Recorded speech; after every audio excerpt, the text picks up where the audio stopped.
Why is this disgrace here? My stepmother's voice sliced through the opulent Blackwood Manor like a shard of glass. Sharp, deliberate, meant to wound. The polite murmuring ceased, champagne glasses stilled, and every eye followed her gaze of utter disdain across the room. My stepsister, Brittany, crossed her arms, a cruel little smile playing on her lips. "You weren't invited," she announced, her voice loud enough for the whispers to begin. And my father, Marcus Blackwood, didn't even flinch, didn't acknowledge me, didn't so much as glance my way. He simply continued swirling his brandy, his posture rigid, acting as if I was invisible. Nothing surprised me anymore. I took a measured step forward, the click of my heels echoing on the polished marble floor. A silent countdown, a declaration of intent, a warning. Blackwood Manor, this monument to affluence and showiness, was built for people like them, not for the outcasts, not for the forgotten. But tonight, I wasn't just present. I owned this moment. A ripple of discomfort spread through the assembled guests. I could sense it in the way they adjusted their ties, their curiosity piqued, their attention focused. They recognized the tension before they recognized me. Then I saw it, the first real crack in their perfect facade. Not from my stepmother, not from Brittany, but from Ethan Carter, Brittany's fiancé. His smug expression vanished instantly. His whole body tensed, his fingers twitched, his jaw tightened, and suddenly he looked like he'd seen a ghost. Intriguing. I tilted my head, letting the silence hang heavy in the air, letting them feel the weight of what was coming. And then, with quiet composure, I spoke the words that sent a shiver of apprehension through the room. "Do you honestly not remember who I am?" The reaction was immediate. The whispers intensified, silk gowns rustled against the gleaming floor, conversations shattered. I watched my stepmother's grip on her brandy glass tighten. I watched Brittany's arrogance waver for a fleeting second. They expected me to shrink away, to disappear, to be the same helpless boy they discarded. I smiled, slow and deliberate, like drawing a sword from its sheath. "My name is Oliver Blackwood," and just like that, their carefully constructed world began to fall apart. The biting wind that night still felt real, how it seeped into my very core, numbing my fingers, stinging my skin. It wasn't just the weather, it was the crushing weight of abandonment, the stark realization of my utter solitude. Marcus Blackwood, my father, stood in the doorway of their sprawling estate, arms crossed, his face an emotionless mask. Behind him, my stepmother, Vivian, didn't even bother to look my way. She continued sipping her wine, staring right through me as if I were already a ghost. And then there was Brittany, my stepsister, the favored one, standing just behind them, bathed in the warm glow of the house, smirking as if this were no more than a minor inconvenience. "You're nothing but trouble," my stepmother had said, her voice cold, detached. "A waste of my time, a drain on our resources." I wanted to scream, to fight back, to beg, but I already knew how this story would end. "Enough, Oliver," my father had interrupted, his voice as frigid as the winter air. "You're an adult now. Sort it out." And then the door slammed shut. Just like that, I was erased. I remember staring at that imposing door, willing it to open, waiting for someone, anyone, to come after me. No one did. The wind howled through the deserted streets as I hugged my thin coat tighter, my entire existence reduced to the $15 and change in my pocket and the clothes on my back. For 3 nights, I slept behind Tony's grill, huddled near the overflowing bins where the meager warmth from the kitchen barely kept me from freezing. Hunger gnawed at my stomach, exhaustion weighed down my limbs like lead, but I refused to give in. Then, on the 4th morning, I was discovered. Susan Carter, the owner of the grill, stood over me, arms crossed, her sharp eyes assessing me. "If you're going to hang around, you might as well make yourself useful," she said, tossing a mop in my direction. That was my first stroke of luck. I scrubbed floors, washed dishes, worked endless shifts without a single complaint. By the end of the month, Susan let me sleep on a worn-out mattress in the back storage room. By the end of the year, I had saved enough to enroll in the local community college. I didn't stop. I couldn't stop. At 20, I earned a full scholarship to a renowned business school. At 21, I was interning at a rapidly expanding tech startup.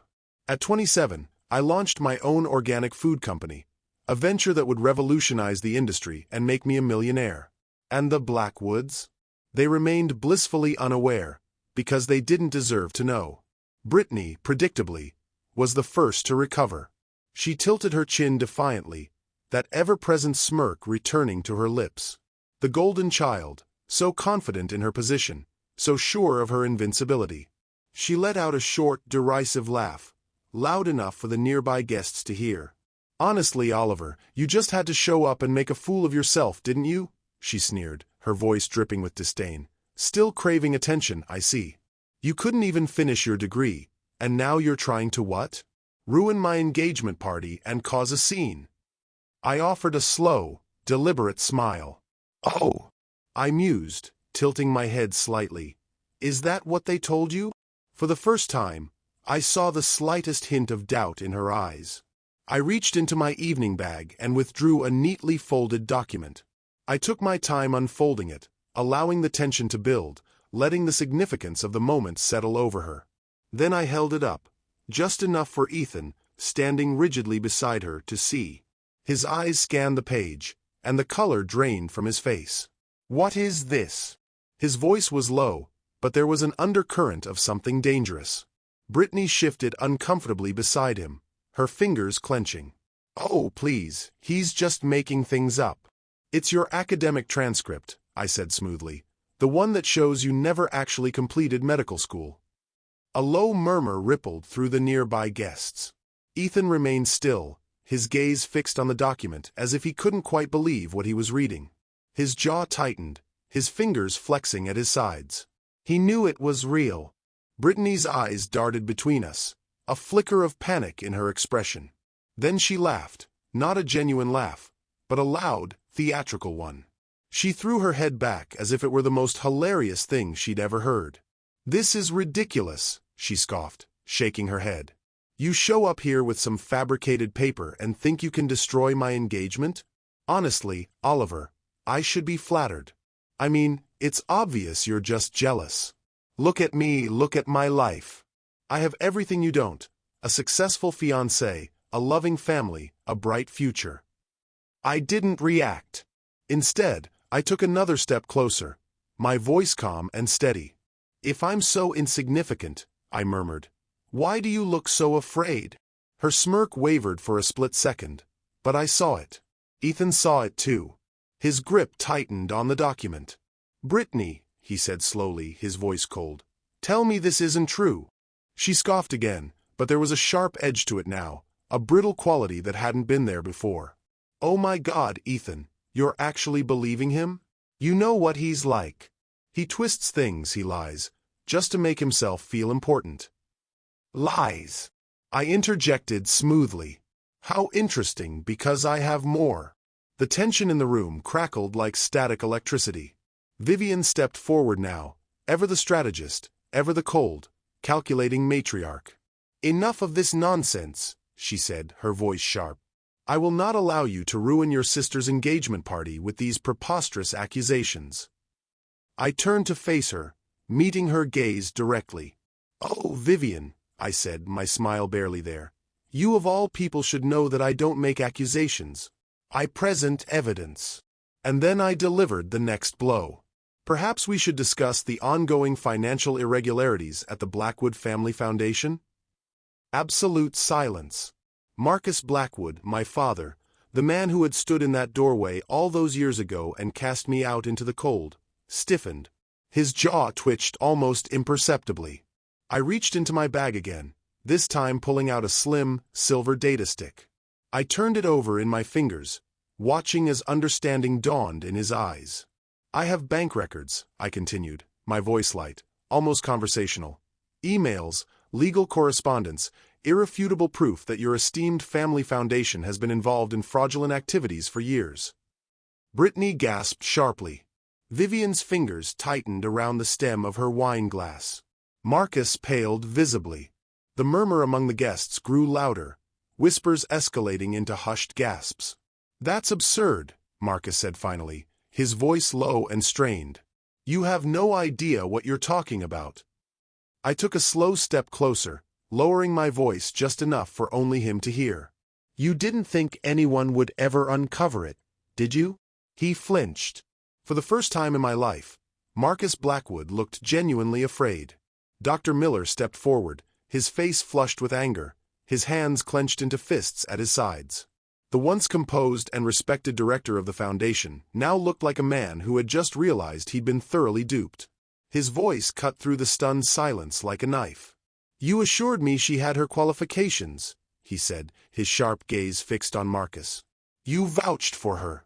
You guaranteed her credentials were legitimate." Vivian, ever the mistress of deception, straightened her shoulders, forcing a smile that didn't quite reach her eyes. "Dr. Miller, there seems to be some misunderstanding.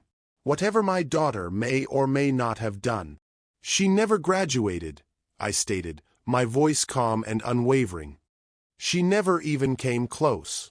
Ethan hadn't moved. He was still staring at the document in his hands, his knuckles white, his breathing shallow. Finally, he let out a slow, measured breath and turned to Brittany. His voice was eerily quiet. "Tell me this isn't true." Brittany didn't respond. Ethan's face hardened, his fingers tightening around the engagement band on his hand. "I defended you," he muttered, his voice barely audible. "I trusted you. And all this time you were just—" He cut himself off with a harsh, bitter laugh. Then, without another word, he yanked the ring from his finger and flung it at her feet. The metallic clink against the polished floor echoed through the stunned silence. Brittany made a choked sound, reaching for his arm, but Ethan recoiled, disgust contorting his features. "Don't," he snapped, his voice filled with raw betrayal. Vivian's eyes widened, and she lunged forward, her voice dropping into a pleading tone, laced with the kind of practiced manipulation she had perfected over the years. "Ethan, darling, let's be reasonable. You and Brittany are meant to be together. A few mistakes don't change that." Ethan shook his head, his expression filled with something dangerously close to pity. "You don't understand, do you? It's not just one mistake. It's everything. Every word, every lie, every deception." He turned to look at me then, his gaze unreadable. He was right. Vivian blinked, momentarily speechless, and for the first time, genuine desperation flickered in her eyes. But I wasn't finished yet. I exhaled slowly, deliberately, letting the weight of the moment settle before I delivered the final blow. "You've also been using my social security number for fraudulent tax returns for the past decade." The room erupted. Vivian gasped. Marcus's face turned ashen. The whispers around the hall turned into a cacophony of shocked murmurs. "That's a lie!" Marcus roared, his voice trembling. I smiled faintly. "Is it?" I pulled a second data stick from my bag, holding it between two fingers. "Because I recently had my credit report checked." Imagine my surprise when I discovered that someone had been filing fraudulent tax returns under my name. Someone who just happens to be associated with a certain family foundation. Dr. Miller turned sharply to his assistant. "Call the legal team immediately." Marcus lunged forward, but security was already intervening, the impact of my words crashing over him like a tidal wave. His composure shattered completely. "You think you're better than us?" he bellowed, his voice frantic, unhinged. I met his gaze, tilting my head slightly. "I don't have to think it," I said, my voice calm and unwavering. "I know it." Security guards gripped his arms just as Vivian stumbled backward, her perfectly composed facade crumbling, panic finally setting in.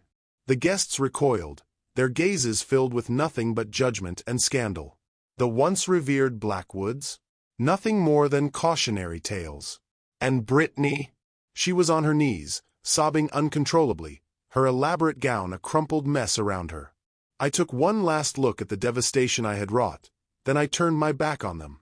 Blackwood Manor was in chaos. Security moved swiftly, their voices low but firm as they escorted Marcus and Vivian Blackwood out, their protests drowned out by the murmurs and stares of the onlookers. The mighty, once untouchable Blackwoods, reduced to nothing. Dr. Miller was already on the phone, ensuring Marcus's position at the foundation was terminated. The authorities wouldn't be far behind. Their empire was collapsing, their wealth, their influence, vanishing. And Brittany? She remained on her knees, her sobs muffled against the polished marble floor. The engagement ring Ethan had thrown at her feet glinted under the crystal chandelier light, untouched, abandoned, just as she had left me all those years ago. I took one final glance, not out of sentimentality, not out of regret, but because I wanted to etch this moment into my memory. The moment the people who had discarded me finally faced the consequences of their actions. Brittany's tear-streaked face lifted to meet mine, desperation evident in her trembling voice. "Oliver, please." The plea I once would have desperately longed to hear, the one I would have clung to with all my might. But that boy, the one who craved their acceptance, their love, had died in the cold the night they slammed that door shut. I tilted my head, considering for a moment, then offered a faint smile. "You never cared about me," I murmured, my voice soft and final, "and now I don't care about you." Her lips quivered, a fresh sob threatening to escape, but I didn't wait to hear it. I turned, stepping over the shattered remnants of their perfect little world, and walked away. Outside, the air was crisp and clean, like the first breath after escaping a burning building. The city buzzed in the distance, oblivious to the upheaval I had just caused. And Daniel was waiting. He didn't speak at first, simply watched me, his dark eyes assessing. He didn't ask if I was okay. He already knew. Instead, he raised an eyebrow, a slight smile playing on his lips. "So, victory cake?" I blinked, surprised, then a genuine laugh bubbled up from within me, a laugh I hadn't felt in years. "Yes," I said, still smiling, "let's get victory cake. Because revenge wasn't the goal.